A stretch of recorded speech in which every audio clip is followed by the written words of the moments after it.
Hello, everyone. This is to our YouTube group, guys. Everybody that follows me on basically live in the Indiana, Kentucky area.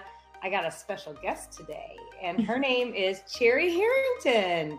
Welcome to our area of the world in YouTube and living in Indiana. How are you doing? I'm great. Thank you so much. I'm super excited about this. So a little introduction. We obviously work together, know each other as referral agents. I don't know how we hooked up. I don't remember. I don't either. I think it was around, she has a Facebook group for everybody that is in California for it that hits my channel, for example.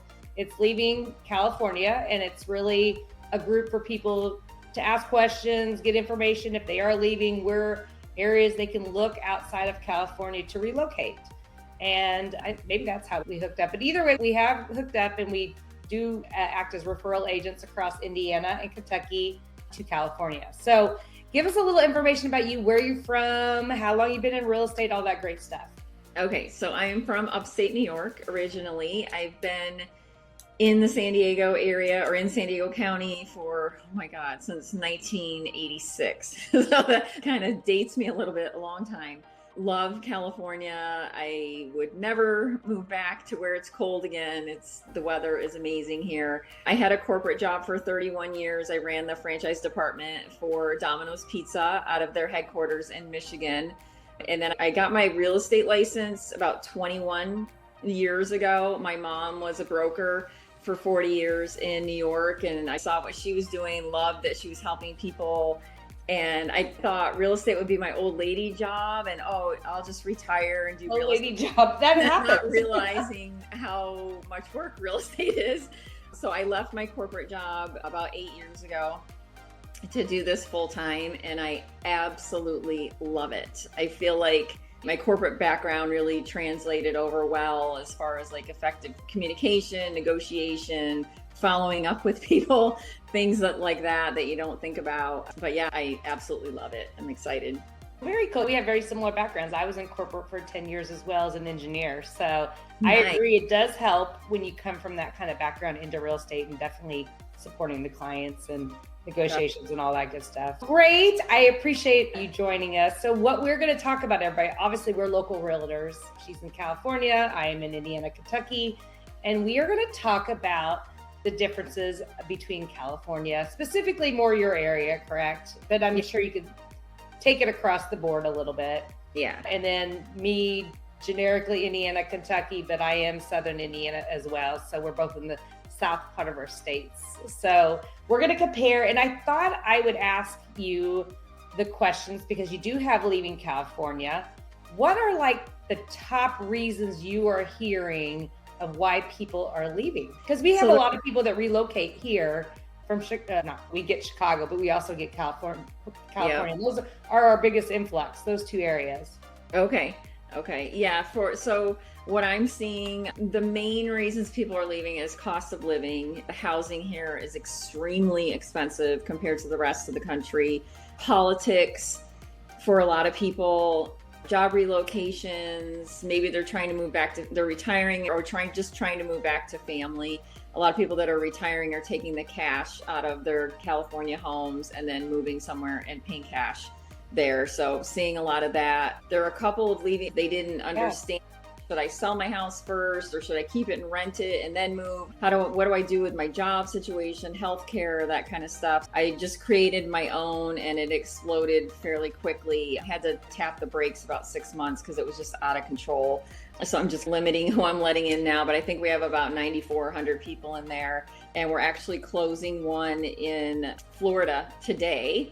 Oh, great. Congratulations. Yeah, and then that man is selling his home in Yuba City, Marysville area of California. So we're getting a lot of action on there and able to help people. And I absolutely love just being able to counsel them on the best way to leave the state, or even decide if they really want to leave, or if maybe they're just... Yeah, some people may think they want to leave, and then they get feedback from people that did leave that are on that Facebook group and giving them truth about areas they ended up in. Exactly. Yeah. Exactly. And so it's a great site, and I like to scroll through it just to see why people do what they do and why they're leaving states. So let's tackle the first one. And I think what most people would think is people leave California because of cost. It is an expensive state. It is. From various things. And us as realtors, we can talk about housing all day long. And I think we should start there. So I think to compare everybody, just to show you how different it is and why I do see, and I see more of the retirees here where I live coming from California, probably what is compared to other states maybe people may go to. I feel like I get the retirees out of California more. And the main thing that I see is that they are cashing out and coming here because it's affordable to live. Plus they have extra money to continue to live beyond that purchase of the home. So what is the average price, California, your area, whatever you want to use? I'm sure it's still going to be a lot higher than me. Yeah, so San Diego, I live in Carlsbad, which is in San Diego County. So San Diego County for last year, so 2024 over 2023, still prices are rising. It was up almost 7%, and the average single family home price hit just $1 million. So for the county, that is a big deal because we have a very wide variety of little towns that are within San Diego County. So with Carlsbad, that's North County, San Diego. And I would say from La Jolla north up the coast is probably the most expensive area of San Diego. And my particular zip code, 92009, which is South Carlsbad, the median price was almost $2 million last year. So wow, big. We do have a lot of condos in South Carlsbad around a couple of golf courses. And those condos you're getting a 2-bedroom, 900 square foot condo for almost $1 million now in my zip code. And then like a family size house, I would say, for lack of a better term. So like a 4-bedroom, 3-bath, 3,500 square foot house, at least $2 million, from $2 to $3 million. How big is that yard, may I ask? Well, not very big. So our yard is one of the bigger ones. Like in our community, we have about a quarter of an acre. Most of them are going to be like 6,000 to 7,000 square feet. So they're not very big. And if you like, you can try to jam a pool in, but that's about it. It's just a backyard. So nothing on acreage for sure, but it's gotten very expensive. And I personally expected when the interest rates went up that we would at least level off, and it has not leveled off.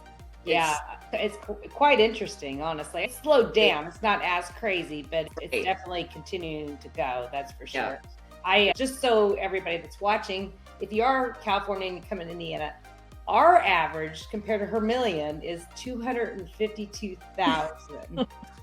So big difference, and I now know why I know the retirees.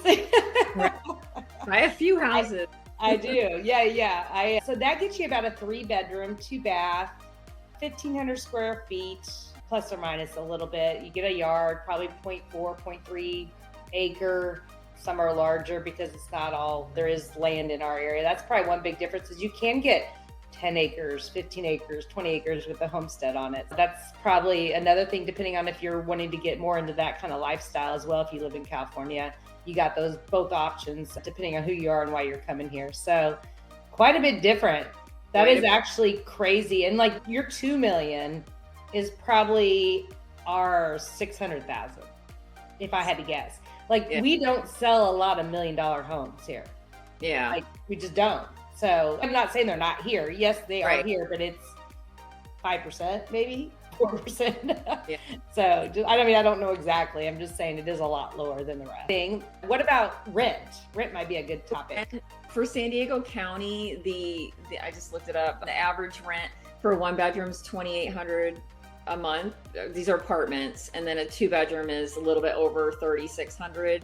I know that, like I said, all parts of San Diego County are completely different, but for my zip code, houses and condos combined, I look this up every week and send it out in my newsletter, $6,800 a month for those combined. So probably maybe $4,500 to $5,000 for a condo. And then the houses, we have one around the corner from us. Granted, it was a large home. I think it's 4,500 square feet, but rented for $12,000.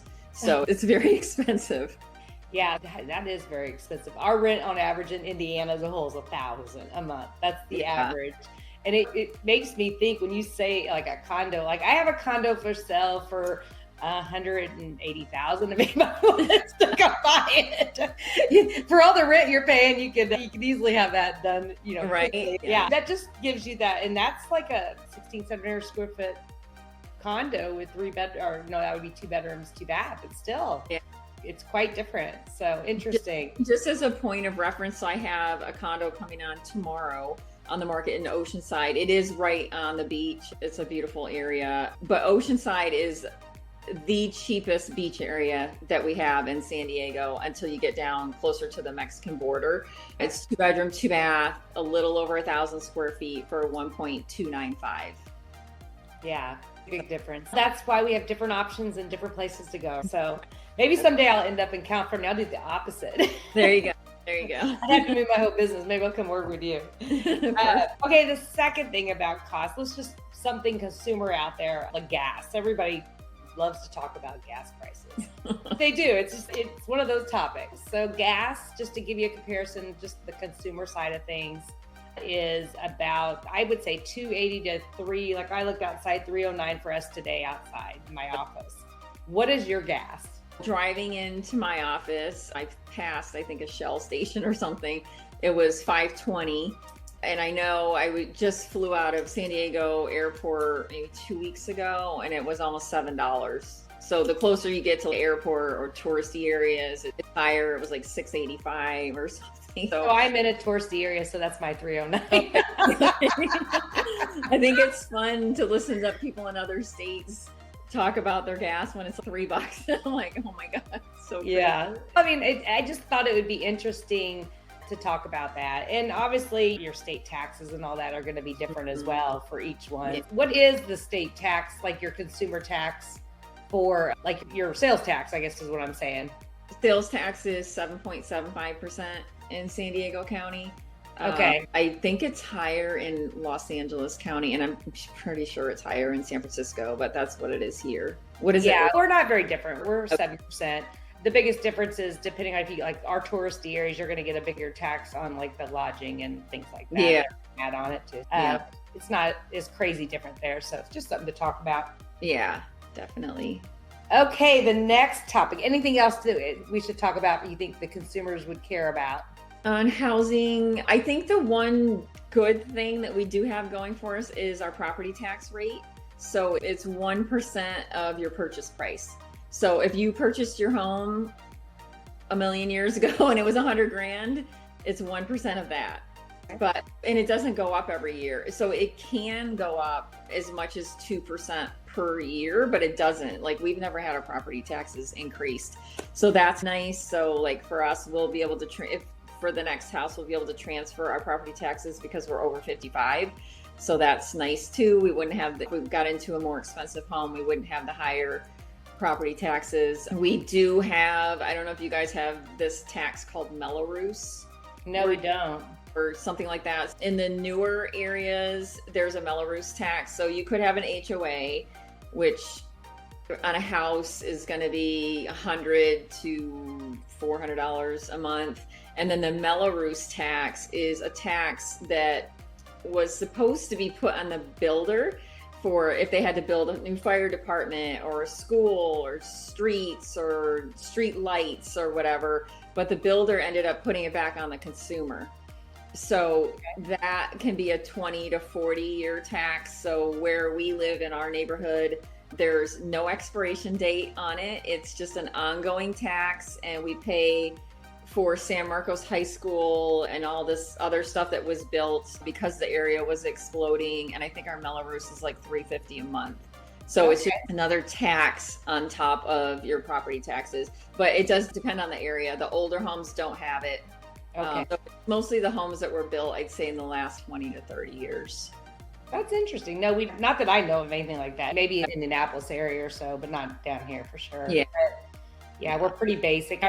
They have capping of taxes. I think the average is 1% or 0.81 or something like that, but nothing crazy. Yeah. But they have been rising in certain areas, especially that big jump since COVID. A lot of taxes have seen it. And obviously if businesses are helping pay taxes in counties, that changes things that they pull out and all that good stuff. Yeah. Yeah. Okay, so on to politics. Let's talk politics. Okay. So I have a question because I get this every single time someone moves here, and when I ask them what one thing that they don't like, and I don't know if it's politics that related, but they talk about how bad the homeless has got. And I don't, when I think California, and I don't go to California all the time, I don't envision homeless. Like, I just don't get that. So maybe you can enlighten me. Oh, yes, I can. You can enlighten me. I would say before COVID, San Diego, I feel like the city, downtown San Diego, had it fairly under control. There was a lot of homeless people, but it wasn't a crazy explosion. But for whatever reason, during and after COVID, it just absolutely exploded. There are sections of San Diego now that are just blocks and blocks and blocks of tents, and it didn't used to be like that. Oh, wow. There's another area right off of the 5 freeway to the east of downtown where the city or us, the taxpayers, have paid for thousands of tents, and there's just tents in an empty field, and so they're not, in my opinion, they're not trying to solve it at all. They're just putting a Band-Aid on it. Yeah. My real estate company, actually, we are big supporters of Solutions for Change, which is an organization out of Vista that actually makes a difference with the homeless population. So they take people in that are homeless and drug addicted. They have to be those two things. They hold them to a high level of sobriety, which our state does not do. And then they put them through this 700-day program, teaching them with drug testing every week, teaching them a new trade, giving them a job. They don't have to, they're not prisoners or whatever, but they save $5,000 while they're there, and then they go out into the community. So they're learning how to get out of that cycle, or the churn, as they call it, and they're not subsidized by the state of California because they hold their people accountable for sobriety, which is crazy. That's really great, though. I mean, I feel like this is the solution right here. But for whatever reason, our state doesn't want to go that route, because I know, like in San Francisco, there was a big thing up there where they're giving people needles and they're giving people alcohol, and they're trying to make them comfortable in their state. And we have to get them out of this state. Or institute something again. I don't know. It's crazy, but it's gotten pretty bad. And I know even in Carlsbad and Encinitas, in this area, we never had any homeless people, and now we're starting to get. Well, and your weather probably doesn't hurt either. That is going to attract that over where we live. Definitely. Yes, the summer is great, but it's going to be a harder winter on you to be living outside. But there is homeless, don't get me wrong. You get into downtown Evansville, you're going to see pockets, but I don't think I've ever seen a tent. I see you can tell there's homeless, that they're under underpasses, or wherever it's warm, they're trying to find it. But I see very few compared to the magnitude of what you're trying to say. So. Yeah. And I feel for these people, I don't want to see people not have a home and to be in this situation, but I feel like our state is not doing anything to correct it. They're just band-aiding everything, and there's so much money being spent on it, and it's like, where's it going? So I think that's a frustrating thing for people with this state, is that we feel like we're taxed to death, and then where's the money going? Because we have so many potholes, and we have no weather here to speak of, right? It rains a few times a year and that's it, but so many potholes. Where's all this extra gas tax money going? It's not to fix the roads. So that's another political issue, is just all your taxes, and where's the money actually being used? Which I'm not saying Indiana's terrific at that, but honestly, for the taxes we pay, yes, our roads, I mean, they do a pretty good job. If anything, we do roads all the time here. I'm like, they're always working on the roads. And I'm like, why are we always working on our roads? But in general, I think that Indiana does a pretty good job with our money. I'm not saying any government's perfect. Exactly. But I think that a lot of that kind of stuff, infrastructure things we're paying our money in for, I do see that they're trying to use it and make things better. So for that perspective, I think is probably a difference. What would else? That's the biggest political thing that people ask me, is really the taxes, where's it going? And then the homeless is out of control. I don't know what other things. I'm not a huge political person. I'm not going to dwell on it. I don't know if there's anything in that scope of things that may be missing that we could bring up for people that are looking at leaving California to compare? I would say the school system. Good point. Our kids are in their 30s. Just things that I hear that they're being taught, and I wouldn't put my kid in a school here, a public school. A lot of people are homeschooling now. There's a lot of charter schools, a lot of private schools. So I'm hoping that's going to get better. But those are just things that I hear that parents don't appreciate what their kids are being taught at a really young age. In some of it's not all the school districts. Is it more liberal being taught? Is that where you're coming from? Okay, gotcha. Yeah, definitely. We're a very conservative state. So. Yeah. And it's not to say they don't get liberal education in our area, but our schools are actually pretty decent. There's pockets like everywhere that, yes, they're not a great schools, but we do have some really good schools that are public. Yeah, and we do too, like Carlsbad and San Marcos are rated like 9 out of 10, and Encinitas schools are really good. It just depends on what, as far as ratings go, it depends on what pocket of San Diego you're in, because like I said, they're all wildly different areas and income levels and all of that stuff. Yeah. Very good. So schools, that could be if you're a family and you're leaving because you're done with the schools, maybe you don't have time to homeschool, or even the money to afford private.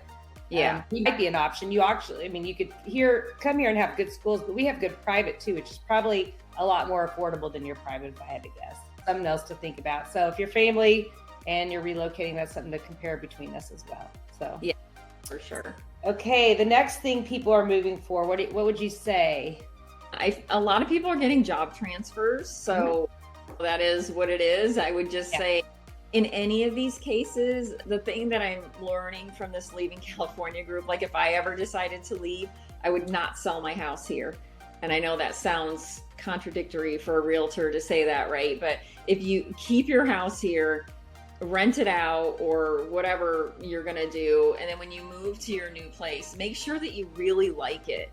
Because I can't even tell you how many people I know personally, and then how many clients come to me and they're like, we left California, we went to Arizona, Idaho, Florida, wherever, and then some of them come right back like a couple months later. Oh, wow, quick. A year or two later. But when you do that, our prices are still going up. Yeah. So maybe you left an amazing house that you loved here. I've had this happen with a couple clients, and then they try to come back and they're like, oh my God, this is how much we have to pay for a house now? This is crazy. And then they're getting back into a house that they really don't want to be in, but it's all that they can afford at that point. So I think it's super important, for whatever reason you're leaving, is to do your homework and try to go to that area, like where you guys are. Like, you probably have a few months of really cold, wintry weather, and if we're not used to that, I would go back during that time for weeks. Like people have Florida homes here usually, not California, but very similar. I call them the snowbirds. During snow time, they're down south, but they could just go to California back there and have best both worlds. Exactly. Yeah. But yeah, really do your homework, because you just don't know what you're getting into when you go somewhere for a week. And that's people that are choosing to move, maybe not so much about relocation, but just on their own, maybe retirees, especially in that scenario, or they work from home. Is there a lot of people that relocate out that are remote workers, that they can work out of their house? Yeah, a lot of people. So I think there's still a lot of that going on, which was caused by COVID, and people can just work out of their house so they can live wherever they want. But do you feel like they're coming in more for that than out for the remote? I think the statistics are we're losing more people than we're gaining. But I think we lost 700,000 people, but then 460,000 came in or something. So it is an interesting thing when people are like, oh, how many buyers do you have and where are they coming from? And I'm like, oh, they're coming from Tennessee or they're coming from Florida. And they're like, what? It just depends on what your attitude is about California, right? Yeah. I've lived here, I don't know, 40 years or whatever, and I love it here. Am I happy with the politics? No. Am I happy with the housing prices? Some days I am, because I bought a house right before COVID, so our house more than doubled, so that's amazing. But do I feel good about our kids can't afford a house in a nice area, and just a lot of people in general. We have a lot of military here. Yeah. It's really hard for them to get into a house that's not just trashed when they have to fix it up, or they're a family having to go into a 2-bedroom condo. I've had a lot of that where there's like a family with 2 kids and they're going into a 2-bedroom condo because they can't afford anything else. So yeah, it's all over the place. You have to sacrifice for different things if you want to stay there. There's amazing. That would be the big thing for me, the weather. Let's talk about weather. Oh. That is a difference between us. Yeah. You have great weather. Everybody, I'm not going to deny it. What is your weather all year round where you're at? It's so where I'm at, I live about 4 miles from the beach in Carlsbad. So winter here, the coldest it's going to get is 50 during the day. I think today it's going to be like almost 70 and people still have winter jackets on, which is interesting when you think about it. And then in the summer here, it doesn't get over 85. Yeah. So Really? It doesn't change tons. Yeah, you don't have to use your air conditioner really unless you want to. Like at night, sometimes it's a little stuffy, but it's pretty mild all year round. Now, if you go like an hour from here or even a half hour inland, it's 100 in the summer. It gets so it is a big difference. Yeah. Yeah, it gets. So we're all over the board. We do have our 4 seasons, which is one thing I do love about our area. But like today, we're 38 degrees. It's freezing. And and usually that's not cold, but there's a chill of wind with it or something. Mm-hmm. It's absolutely freezing. And if you go back to January and February for us, I mean, we had a really hot day, like hot compared to what it had been, maybe, I don't know, 40s or 50s. So it was hot compared to it because it had been cold. And then literally we went to full rain all day. And then literally I went to bed and I got up and we had snow on the ground. All 4 seasons. You don't know what you're going to get in Indiana during the winter. So it just gives you an idea that, we, Mother Nature can't make up their mind here. So right. Now our summers are really humid. That's probably one big difference too. It's never going to get 100, but with the humidity index, it could. So we're more in those 90s, but with humidity index, it'll take it over that feels. But you're just wet. You sweat because of all the humidity. It's just a completely different feel if you're not used to that. Yeah. It's definitely not like that here. And I think another thing that goes along with humidity is bugs, right? We have bugs. Yeah, no bugs. You'll see ants once in a while and you'll see a random fly, which is funny because I'm from upstate New York. So I'm used to that humidity and bugs and the mosquitoes, and you just don't have that here. So that's another thing to think about if you're going to move. Yeah. If you're coming to my area, you're going to have bugs, you're going to have humidity, and you're going to have Mother Nature doesn't know what they want. But you do have 4 seasons. That's my positive. So nice. You love that fall. You love the winter. You just love that variation that we do have. Spring and fall are absolutely my favorite. So awesome. It's just a really nice time to be here. We're going into spring. It's just taking a little while to get there. Exactly. So we've gotten into weather, which is basically a difference. And we talked about jobs, people that relocate for family. That's probably the retirees. Wouldn't you think that migrant move when they want to get back to family? It's because they're probably at the retiree stage. Their kids maybe have moved out to wherever, Midwest or somewhere else, because they can afford it or they have jobs. Yeah. The kids are coming, so the grandchildren are pulling them, like they want to be near them. So it's probably a good mix of all of that. Or they're from the Midwest or Florida or Texas, went to California, and now they're going back. Yeah, exactly. I do see that as well, which is nice to see from our standpoint. I always love when I see people that have been gone for a long time come back home. But it's still a change for them. For sure. So have we missed anything? What do you think people would want to know the differences between us? I think we covered a lot of it. Yeah, I think the weather's big. The things that keep us here, honestly, are the weather, the restaurants, right? Oh, food. We didn't talk about food. Yeah, food is kill us on food. Like Midwest fried chicken. They got all kinds of great stuff. Indianapolis will have good food, don't get me wrong. But still not to the variation of what you get. I feel like we have a wide variety of food here. My husband and I are both vegan. There's a ton of vegan restaurants here, vegan fast food, casual dining, upscale dining. I was just back in upstate New York a couple weeks ago and I ate salad every day. There's no choices, right? There's no vegan food. I can't even get like soy milk in my latte or whatever. It was very, very eye-opening and interesting. Even though I'm from upstate New York, it's every time I go back there, I'm just reminded like how good our food is here. Yeah, you're right. You come here, you would have a hard time in the restaurants being vegan. You'd be eating salads is what you'd be eating here too. Yeah. Yeah. I'm not saying there's not pockets of something, but it's maybe one or two that's focused on it. Yeah, exactly. So yeah, food, you definitely win on the food front. And for people that are really used to that, I tell them, I warn them, yes, we have pockets of decent food, but just not the variety. Or you just got to become a very good chef when you get here. Well, it's probably better for you anyway. Yeah, that's probably true. So you got weather, food, what else keeps you there? There's a lot to do here, a lot. It's a very touristy town, and there's lots of free stuff you can do or close to free. Great hiking, great scenery. It's just so many touristy things. So there's no reason to ever be bored here. There's just anything you want to do is here. And then you've got, from where we are, you're about an hour from skiing, an hour from the mountains, you're on top of the beach. We're less than an hour to Mexico if you want to go across the border, or you can fly to Mexico, like Cabo and those areas are very short flights. San Diego International Airport, it's under construction right now, so it's not as easy to get around, but it's a very easy airport to get in and out of for everything, just domestically or internationally. There's not a lot of big long lines, lots of flights. Flights are fairly reasonable.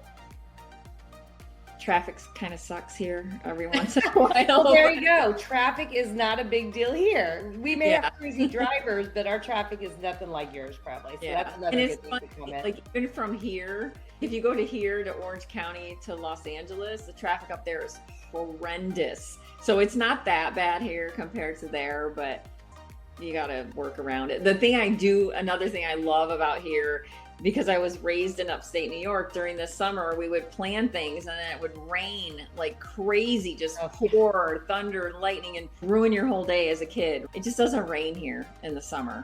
Yeah. It's just a fluke if it rains in the summer. And even in the winter, I think we've only had maybe, not even 7 days of rain all winter. And that's the only weather that we get, really. Yeah, so that's probably the difference. We do get a lot. Right now is our rain. We've been getting a lot of the rain right now. We're the spring. It does truly come in the spring. So very good. I think we did a very good comparison of the different areas. I think food wins, weather wins for you. I win on cost, right? I think I also win on traffic. Yeah. What else did we? Politics? That's up to everybody's opinion, right? We're not going to give an opinion on politics. You choose which side you want. I think we're 50-50, roughly, whatever. It was a good conversation. I think if anybody is deciding what they're doing or if they're leaving, and you're coming to Indiana, Kentucky, because we're not much different. We're good old Midwest. You get a good idea of what you'll get here when you come versus where you're at right now if you're living in California. So yeah. Definitely. I appreciate it very much for doing this. What do we call it? It's not a podcast, but our YouTube video or whatever we're going to call it. Yeah, exactly. So yeah, reach out. Why don't you give them your number just so if they are watching this and they're in California and need help selling or coming? That would be great. So my number is 760-917-1174. And you can reach me on any of the social media platforms, just under Sherry Harrington, Cherie Harrington. And I'm in San Diego County. I service all of San Diego County, the south part of Riverside County, which is like Temecula, Canyon Lake, and then southern Orange County, San Clemente, Mission Viejo, those areas. Everything's about within an hour radius, which is nice. And I'm reachable by, if you're coming to Indiana or Kentucky, I can help you there. 812-686-3268 is probably the best way to reach me. And I'm all over social as well. You can't miss either one of us, really. And if you just reach out to either one, we'd love to help you. As much as we love to do these videos, right? We do love selling real estate. So yeah, we do. We're out here trying to help you at least make decisions, and any information we can provide is what our goal is. We open doors in realty. Key Associates.